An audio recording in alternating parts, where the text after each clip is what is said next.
ಇನ್ನೊಂದು ಕಡೆಗೆ ಚನ್ನಪಟ್ಟಣ ಬೈ ಎಲೆಕ್ಷನ್ಗೆ ಸಂಬಂಧಪಟ್ಟಂತೆ ಶಂಕನಾದವನ್ನ ಡಿಕೆ ಶಿವಕುಮಾರ್ ನಿನ್ನೆ ಮೊಳಗಿಸಿದ್ದು ಬಹಳ ಸ್ಪಷ್ಟವಾಗ್ತಾ ಇತ್ತು. ಬಟ್ ಕವಲುದಾರಿಯ ಹಾದಿಯಲ್ಲಿರುವಂತಹ ಸಿಪಿವೈ ಈಗ ಅವರ ದಾರಿಯನ್ನ ಯಾವ ರೀತಿ ಆಯ್ಕೆ ಮಾಡ್ಕೊಳ್ತಾರೆ ಅನ್ನೋ ಕುತೂಹಲದ ಮಧ್ಯೆ ಕಾಂಗ್ರೆಸ್ ಗಾಳ ಹಾಕ್ತಾ ಇದೆ ಅಂತ ಹೇಳಲಾಗ್ತಾ ಇತ್ತು. ಆದ್ರೆ ನಿನ್ನೆ ಅಕ್ಕಪಕ್ಕ ಕೂತರು ಸಿಪಿವೈ ಮತ್ತು ಡಿಕೆಶಿ ಮಾತಾಡದೇ ಇದ್ದಿತ್ತು. ಇವರಿಬ್ಬರ ನಡುವಿನ ಮುನಿಸು ಇನ್ನು ತಣ್ಣಗಾಗ್ಲಿಲ್ವಾ ಅನ್ನೋ ಪ್ರಶ್ನೆ ಮುಂದುವರಿಯುವಂತೆ ಮಾಡಿದೆ. ಡೀಟೇಲ್ಸ್ ನೋಡೋಣ ಬನ್ನಿ. ಹಳೆ ಮುನಿಸು ಇನ್ನೂ ಮರೆತಿಲ್ಲ ಡಿಸಿಎಂ ಡಿಕೆಶಿ. ಅಕ್ಕಪಕ್ಕ ಕುಳಿತರು ಯೋಗೇಶ್ವರ್ ಕಡೆ ತಿರುಗದ ಡಿಸಿಎಂ. ಯೋಗೇಶ್ವರ್ಗೆ ಬಂಡಾಯ ಸ್ಪರ್ಧೆಯೇ ಗಟ್ಟಿ. ಕಾಂಗ್ರೆಸ್ ಸೇರ್ಪಡೆ ಹಾದಿ ಮತ್ತಷ್ಟು ಕಠಿಣ. ಹೌದು, ಚನ್ನಪಟ್ಟಣ ಉಪಚುನಾವಣೆ ಹೊಸ ರಾಜಕೀಯ ಸಂಚಲನಕ್ಕೆ ಕಾರಣವಾಗ್ತಿದೆ. ಬೈ ಎಲೆಕ್ಷನ್ ಅನ್ನ ಪ್ರತಿಷ್ಠೆಯಾಗಿ ತೆಗೆದುಕೊಂಡಿರೋ ಡಿಕೆಶಿ ಈ ಬಾರಿ ಏನೇ ಆದ್ರೂ ಕ್ಷೇತ್ರ ಕೈವಶ ಮಾಡಿಕೊಳ್ಳಲು ನಾನಾ ತಂತ್ರ ಮಾಡ್ತಿದ್ದಾರೆ. ಇದರ ನಡುವೆ ಮಾಜಿ ಸಚಿವ ಸಿಪಿ ಯೋಗೇಶ್ವರ್ ಮೈತ್ರಿ ಟಿಕೆಟ್ ಪಡೆಯೋಕೆ ಹರಸಾಹಸ ಪಡ್ತಾ ಇದ್ದು, ಇದಕ್ಕೆ ಬಿಜೆಪಿ ಜೆಡಿಎಸ್ ಹೈಕಮಾಂಡ್ ನಾಯಕರು ಸ್ಪಂದಿಸದೇ ಇರೋದು ಸಿಪಿವೈ ಬೇಸರಕ್ಕೆ ಕಾರಣವಾಗಿದೆ.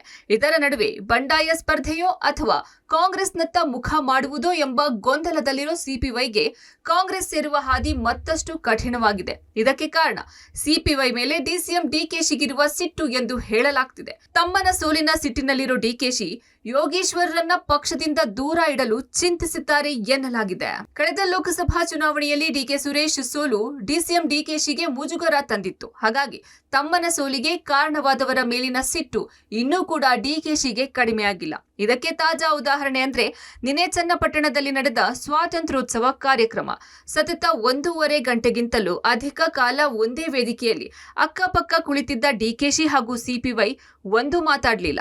ಇದರ ನಡುವೆ ಡಿಕೆಶಿ ಜೊತೆಗೆ ಯೋಗೇಶ್ವರ್ ಅವರೇ ಮಾತನಾಡಲು ಮುಂದಾದ್ರೂ ಇದಕ್ಕೆ ಡಿಕೆಶಿ ಮಣೆ ಹಾಕಲಿಲ್ಲ. ಚನ್ನಪಟ್ಟಣ ನನಗೆ ಬಹಳ ಹತ್ತಿರವಾದ್ದು ಪ್ರಿಯವಾದಂಥ ಜಾಗ. ಜಾತ್ಯತೀತ ತತ್ವ ಮತ್ತು ಈ ದೇಶದ ಸ್ವಾತಂತ್ರ್ಯಕ್ಕೆ ಬಹಳ ದೊಡ್ಡ ಇತಿಹಾಸ ಇದೆಲ್ಲ ಇದೆ. ಜನ ಬಹಳ ಒಳ್ಳೆ ಜನ, ಅವರಿಗೆ ನಾನು ಸ್ಪಂದಿಸಬೇಕು. ನಾಯಕತ್ವ ಇಲ್ಲ ಇಲ್ಲಿ. ಜನರು ನಮ್ಮ ಬಗ್ಗೆ ಬಹಳ ಪ್ರೀತಿ ವಿಶ್ವಾಸ ಇಟ್ಕೊಂಡಿದ್ದಾರೆ. ಈ ದೇಶಕ್ಕೆ ಸ್ವಾತಂತ್ರ್ಯ ತಂದುಕೊಟ್ಟಂಥ ಪಾರ್ಟಿ ಕಾಂಗ್ರೆಸ್ ಪಾರ್ಟಿ. ಆ ಕಾಂಗ್ರೆಸ್ ಪಾರ್ಟಿಗೆ ಬೆಂಬಲ ಕೊಡಬೇಕು. ಸರ್ಕಾರ ಇದೆ, ನಮ್ಮ ಬದುಕು ನಾವು ನೋಡ್ಕೊಳ್ಬೇಕು ಅಂತ ಮತದಾರರು ತೀರ್ಮಾನ ಮಾಡಿದ್ದಾರೆ. ಕಳೆದ ಲೋಕಸಭಾ ಚುನಾವಣೆಯಲ್ಲಿ ಡಾಕ್ಟರ್ ಮಂಜುನಾಥ್ ಸ್ಪರ್ಧೆಗೆ ಸಿಪಿ ಯೋಗೇಶ್ವರ್ ಅವರೇ ಕಾರಣ. ಎರಡು ಪಕ್ಷಗಳು ಮೈತ್ರಿ ಆಗಬೇಕೆಂಬ ಧ್ವನಿ ಎತ್ತಿದ ಮೊದಲಿಗ ಕೂಡ ಯೋಗೇಶ್ವರ್ ಅವರೇ.